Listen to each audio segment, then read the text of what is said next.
After 8 weeks of mass rallies and violent confrontations between police and protesters, Beijing's Chief Policy Office managing Hong Kong's affairs had this response. We call on all the people in Hong Kong, regardless of their social backgrounds, to unequivocally oppose and boycott violence.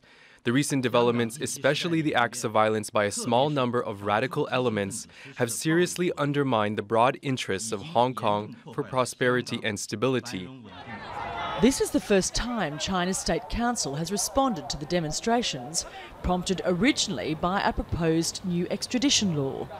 The office backs Hong Kong's government and wants protests to stop and those behind the violence to be punished. They pose a serious challenge to the rule of law and public order in Hong Kong and to life and property of Hong Kong residents. They've also crossed the red line of the principle of one country, two systems, and by no means should be tolerated. The extradition law would have allowed people from Hong Kong to be sent to the mainland to stand trial.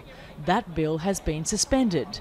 But the anger has deepened and widened into a broader movement, with calls for greater democracy in Hong Kong and Chief Executive Carrie Lam to resign.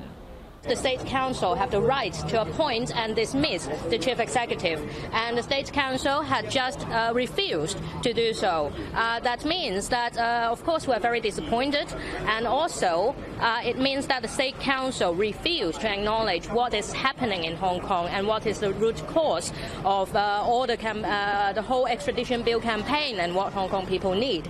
Hong Kong was a city under siege over the weekend. There were dozens of arrests and many injured as police and protesters clashed after an intense standoff near China's liaison office in the former British territory.